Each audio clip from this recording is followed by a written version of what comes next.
Hey guys, today I'm going to be doing a kind of like not really a review, but just a little unboxing on Mario Party. So I tried to do this video before, and it didn't work out, so the seal is already off. But I just went to Target today and bought it, and it's for Wii U, and it's Mario Party 10. I'll just give you a clean look at it. All really is just Bowser with Peach, Yoshi, Mario, and Luigi jumping. And on the other side, we have Bowser and 3 parties to play, including Amiibo Party, which is pretty cool, and Bowser Party. Play as Bowser and keeps away from Bowser.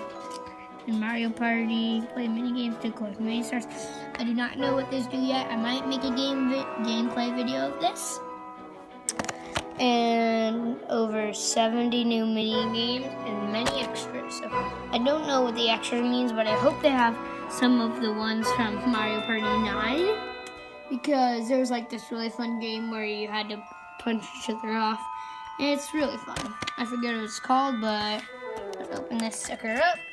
Ugh. Okay, I'm just gonna try to open it. Oh no! Yeah, I got it, guys. So, just pretty much some Wii U manual, electronic manual thing. Nothing really that special. And the game disc right here, Mario Party 10, Nintendo, Yoshi, Mario, and Peach, and Luigi. And I'm probably gonna play this game for a little. I might do some gameplay on it, do a review after I've played it a while. And yeah, thank you guys for watching this video. It's kind of a short one, but thank you anyways. Goodbye!